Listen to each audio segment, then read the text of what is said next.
ये कहानी साल 2003 18 अप्रैल की है, जहां पर हमको समर नाम की एक हाई स्कूल लड़की को दिखाया जाता है जो अपने कॉलेज फ्रेंड्स के साथ एक पार्टी में जाती है। हालांकि वो इस पार्टी में ज्यादा दिलचस्पी नहीं रखती है, क्योंकि कुछ ही समय पहले एक किलर ने उसके 3 दोस्तों की बेरहमी से हत्या कर दी थी। पार्टी में उसकी मुलाकात उसके दोस्त क्वेन से होती है, जिसके हाथ में एक लाल रंग का लिफाफा होता है। वो लिफाफा समर को देना चाहता है, लेकिन तभी समर का एक्स बॉयफ्रेंड आ जाता है जो उसको डांस के लिए कहता है। अब डांस के दौरान गलती से समर के कपड़ों पर ड्रिंक गिर जाती है, जिसे साफ करने के लिए वो वॉशरूम में चली जाती है। अब उसी दौरान पार्टी में पुलिस पहुंच जाती है, जो वहां पर मौजूद सभी लोगों को घर पर जाने के लिए कहती है, क्योंकि शहर में एक खतरनाक किलर घूम रहा होता है। सभी लोग पार्टी छोड़कर अपने अपने घर चले जाते हैं, लेकिन समर जो वॉशरूम में होती है, अचानक से उसे अपने पीछे किसी की आहट एहसास होती है, और जब वो पीछे मुड़कर देखती है तो एक नकाबपोश आदमी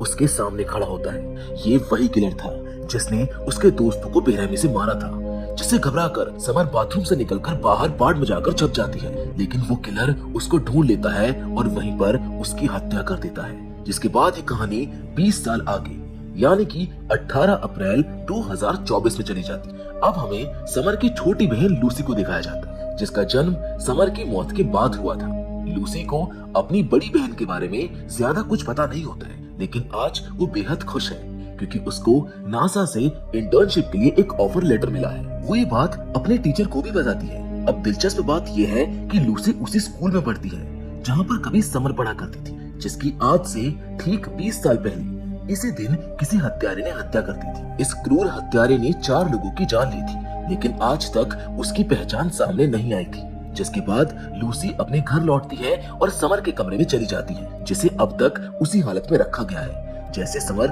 उसको छोड़ कर गई थी। कमरे में पहुंचते ही उसकी नजर लकड़ी के फर्श पर पड़ती है, जहाँ पर एक स्लाइडिंग पैनल हल्का सा हिल रहा होता है। जब वो उसको हटाती है तो उसके नीचे कई पेपर्स रखे होते हैं। इनमें से एक पेपर पर लिखा होता है कि अब मैं आजाद हूँ, लेकिन तुम नहीं, तुम पछताओगी।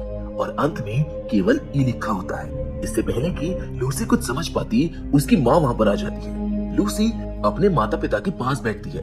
वो उनको बताती है कि उसको नासा से इंटर्नशिप का ऑफर मिला है। ये सुनकर उसके पिता खुश होने के बजाय चाहते हैं कि वो उनकी कंपनी में काम करे। दरअसल अपनी बड़ी बेटी समर की मौत के बाद से वो हमेशा डर के साए में जीते आए हैं और लूसी को खुद से दूर जाने नहीं देना चाहते। जिसके बाद तीनों उस जगह जाते हैं जहाँ पर 20 साल पहले कातिल ने समर की हत्या की थी। ये समर का मेमोरियल है। समर की माँ उसकी याद में कुछ सामान लेकर आती है और लूसी से पूछती है कि क्या वो भी कुछ सामान लेकर आई है। लूसी बताती है कि उसने अपनी चीजों को कार में ही छोड़ दिया है, जिनको लेने के लिए वो गाड़ी की तरफ बढ़ती है। और जैसे वो गाड़ी की ओर जाती है, अचानक से एक बाड़ के अंदर तेज रोशनी होती है। अब उस रोशनी के साथ एक अजीब सी आवाज भी सुनाई दी थी, इसीलिए जिज्ञासावश वो अंदर झांकती है, जहाँ पर वो 2 रहस्यमय बॉक्स को देखती है। अब जैसे वो एक बॉक्स को छूती है, वो एक्टिवेट हो जाता है और दोनों बॉक्स में से एक ऑर्ब निकलता है, जिससे तेज लेजर लाइट निकलती है। और फिर वहाँ पर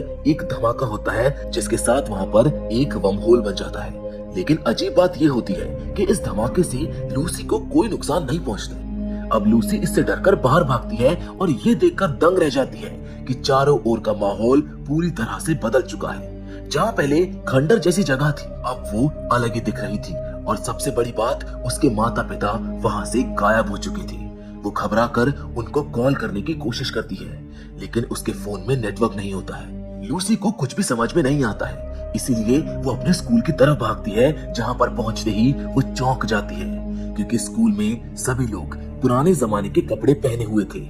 उनके पास के गैजेट्स भी काफी पुराने थे, जो लूसी के समय में चलन से बाहर हो चुके थे। तभी उसको एहसास होता है कि शायद वो टाइम ट्रेवल करके 2003 में पहुंच चुकी है। और तभी अचानक उसकी नजर अपनी बहन समर पर पड़ती है, जो अपने उन्हीं दोस्तों के साथ होती है जिनकी कुछ ही समय बाद हत्या होने वाली है। वहाँ समर का बॉयफ्रेंड भी मौजूद होता है। उन दोनों के बीच किसी बात पर बहस हो रही होती है। लूसी को याद आता है कि समर के कमरे में जो रहस्यमय पत्र उसको मिला था, उसके अंत में ई लिखा था। उसको शक होता है कि ये पत्र शायद नेथन ने भेजा होगा। जिसके बाद लूसी अपने साइंस टीचर के पास जाती है। ये वही टीचर है जिन्हें उसने 2024 में नासा इंटर्नशिप की खबर दी थी, लेकिन 2003 में वो उसको पहचान नहीं पाते। वो एडमिशन के बहाने उनसे मिलने जाती है। वो पूछती है कि क्या टाइम ट्रैवल संभव है, जिस पर टीचर जवाब देते हैं कि काश ऐसा हो पाता। तभी लैब में क्विन नाम का एक लड़का आता है जो समर का दोस्त है। अचानक उसके हाथ से ग्लास टूटकर गिर जाता है जो बातचीत में शामिल हो जाता है। क्विन बताता है कि अगर टाइम ट्रैवल संभव हुआ तो ये अतीत और भविष्य को पूरी तरह बदल सकता है। साइंस टीचर भी सहमत होते हैं और कहते हैं जो कि क्विन फिजिक्स का जीनियस है, वो इस विषय में काफी जानता है। बाद में लूसी क्विन से दोबारा मिलती है जो उसको बताती है कि वो टाइम ट्रैवल करके 2024 से 2003 में आ गई है।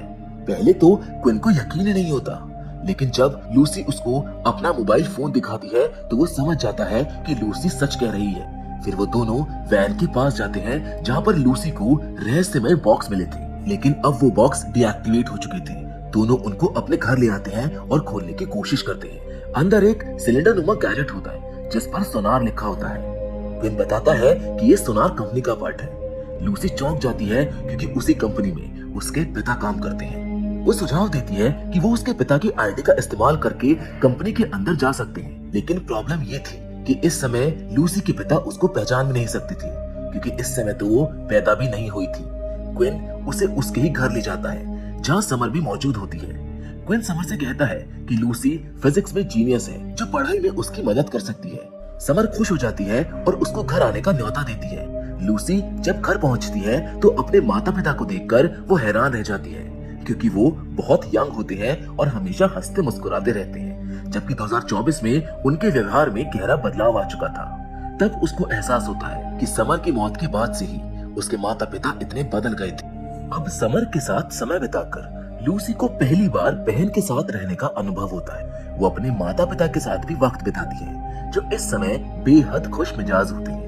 लूसी समझ जाती है कि अगर वो समर को बचा ले तो शायद उसका भविष्य भी बदल सकता है। लूसी को समर के कमरे में लगे मिरर पर उसके दोस्तों की तस्वीरें दिखती है। ये वही दोस्त हैं जिन्हें कातिल ने बेरहमी से मार डाला था।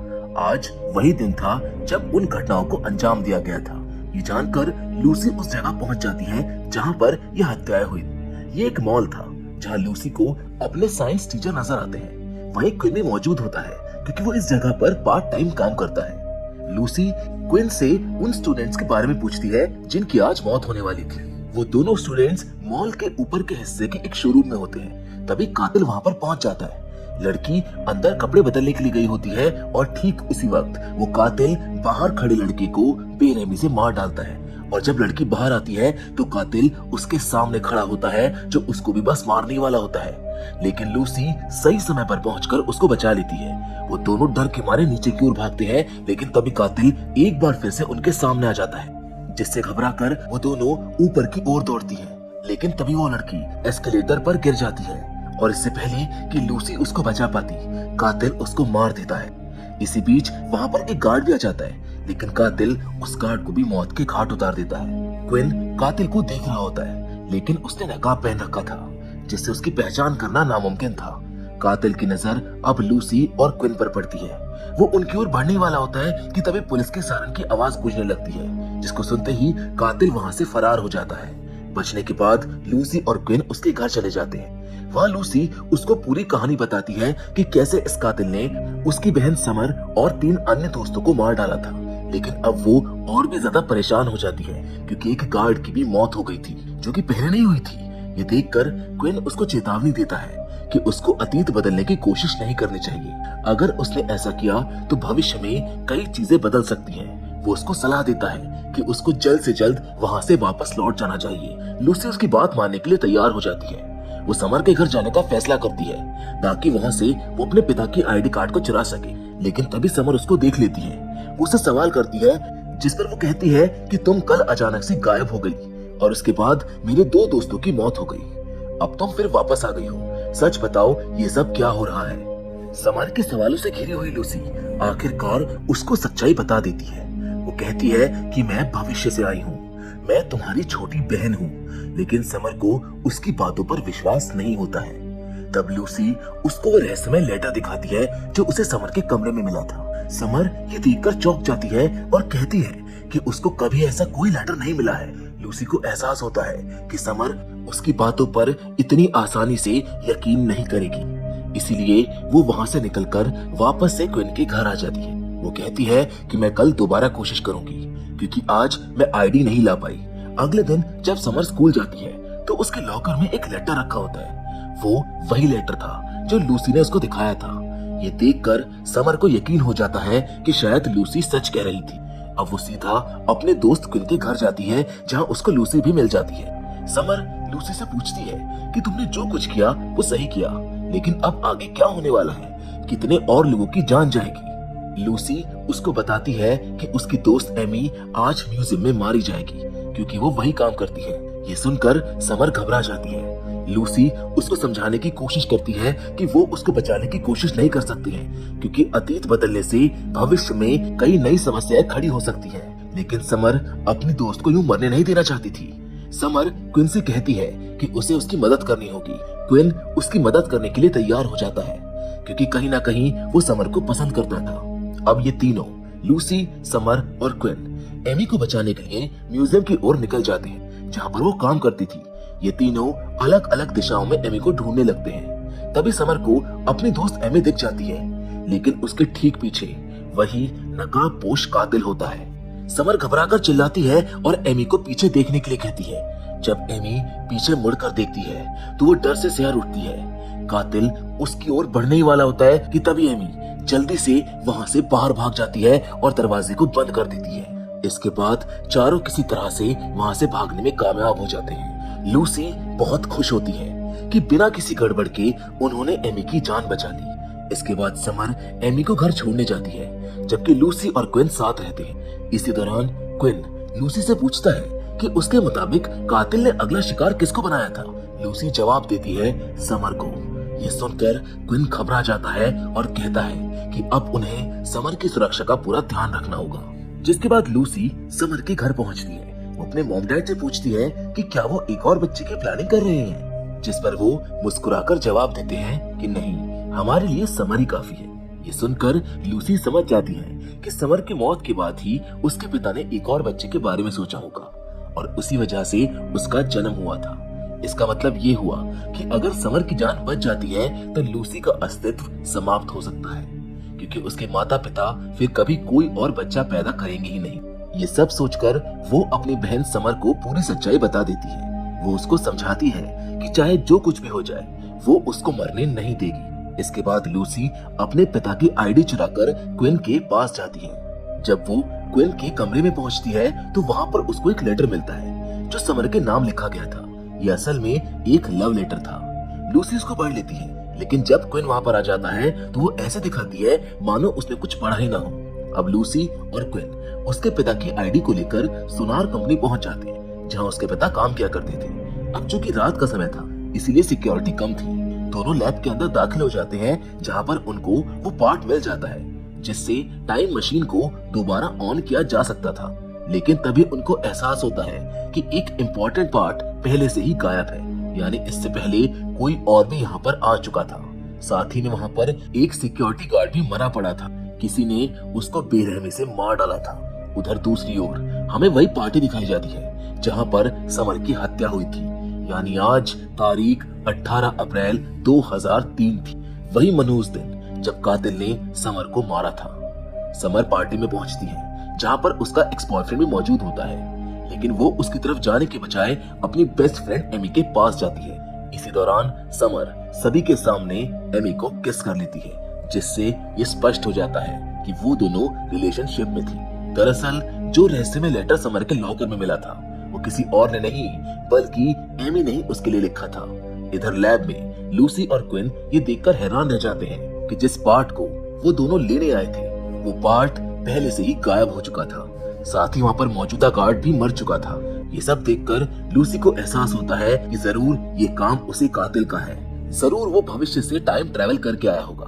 वही समर उस स्थान पर पहुंच चुकी थी जहां पर उसकी हत्या होनी थी। अब जैसे ही वो नकाबपोश कातिल उसकी ओर बढ़ता है, ठीक उसी वक्त लूसी और क्विन गाड़ी से उसको टक्कर मार देते हैं, जिससे वो दूर जाकर गिर जाता है। लूसी और क्विन तुरंत समर को गाड़ी में बैठाकर वहां से निकल जाते हैं। कातिल धीरे धीरे खड़ा होता है और इसी दौरान उसका मास्क टूट जाता है। जब वो तीनों उसका चेहरा देखते हैं तो उनकी आंखें फटी की फटी रह जाती है, क्योंकि वो कोई और नहीं बल्कि खुद भविष्य का क्विन था, जो समय में पीछे आकर इन सभी को मार रहा था।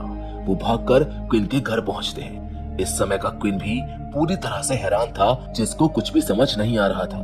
तभी भविष्य का क्विन वहाँ पर पहुँच जाता है और सच उजागर हो जाता है। भविष्य का क्विन बताता है कि उसे हमेशा से बुली किया गया था, मगर वो समर से बेइंतहा प्यार करता था। लेकिन जब उसने अपने दिल की बात एक लव लेटर के जरिए समर तक पहुंचाने की कोशिश की, तो समर ने उसको नजरअंदाज कर दिया और अपने एक्स बॉयफ्रेंड के साथ डांस करने चली गई। उसी दिन उसकी क्लास के सभी स्टूडेंट्स ने उसको पानी में धक्का दे दिया और उस पर हंसने लगे। अपमान और गुस्से से भरा हुआ वो इंसान धीरे धीरे एक कातिल में बदल गया। हालांकि इस बार चीजें बदल चुकी थी। लूसी ने उसको पानी में गिरने से बचा लिया था और इसी वजह से वर्तमान का क्विन पूरी तरह से शांत था। उसने ना तो समर को लव लेटर दिया और न ही किसी चीज से आहत महसूस किया। लेकिन भविष्य के क्विन के साथ ये घटनाएं घट चुकी थी, इसीलिए उसने बदला लेने के लिए सबको मारने की ठान ली थी। वर्तमान का क्विन उससे कहता है कि अगर उसने किसी को भी मारने की कोशिश की तो वो खुद अपनी जान ले लेगा, जिससे भविष्य का क्विन का अस्तित्व भी हमेशा के लिए खत्म हो जाएगा। ठीक उसी समय लूसी टाइम मशीन को ऑन कर देती है और कातिल को उसकी ओर धकेलने लगती है। वो वर्तमान के क्विन से कहती है कि समर को लेकर तुम वहां से निकल जाओ। क्विन और समर वहां से बाहर चले जाते हैं और जैसे टाइम मशीन ऑन होती है, भविष्य का क्विन सन 2024 में ट्रांसपोर्ट हो जाता है। 2024 में ये जगह एक पार्किंग लॉट में बदल चुकी थी। भविष्य का क्विन यानी कातिल लूसी पर हमला करने की कोशिश करता है, लेकिन लूसी जल्द से एक हाई वोल्टेज चार्जर उसके सामने कर देती है और जैसे उसका चाकू चार्जर में फंसता है, उसको तेज करंट लगता है, जिससे वो बेहोश हो जाता है। जिसके बाद लूसी उसे हमेशा के लिए खत्म कर देती है। लूसी को वहाँ वही टाइम मशीन का पार्ट मिलता है, जिससे वो दोबारा पास्ट में यानी कि 2003 में लौट सकती थी। वो तुरंत टाइम ट्रैवल करके 2003 में लौट आती है, जहाँ पर वो समर और क्विन से मिलती है। वो दोनों उसको देखकर बहुत खुश हो जाते हैं। लूसी उनको बताती है कि वो अपने समय में अपने घर गई थी, लेकिन उसके माता पिता ने उसको पहचानने से इनकार कर दिया, इसीलिए उसने हमेशा के लिए इसी समय में रहने का फैसला कर लिया। यहाँ लौटने के बाद लूसी नासा के इंटर्नशिप के लिए दोबारा अप्लाई करती है, जिसमें उसका सिलेक्शन हो जाता है। वहीं समर के माता पिता ने उसके और एमी के रिश्ते को अब पूरी तरह से स्वीकार कर लिया है। लूसी और क्विन भी बहुत अच्छे दोस्त बन चुके हैं, जो मिलकर नए नए साइंटिफिक प्रोजेक्ट्स पर काम करते रहते हैं। हालांकि इस पूरी कहानी में काफी पैराडॉक्सेस हैं, जिन्हें पूरी तरह से समझाया नहीं जा सकता है। लेकिन फिर भी आपको ये कहानी कैसी लगी, अपनी राय हमें कमेंट बॉक्स में जरूर लिखें। बाकी फिलहाल तो आज के इस वीडियो में बस इतना ही, लेकिन हम फिर से जरूर मिलेंगे, और वो भी एक और नई इंटरेस्टिंग कहानी के साथ। पर हमेशा की तरह तब तक के लिए धन्यवाद।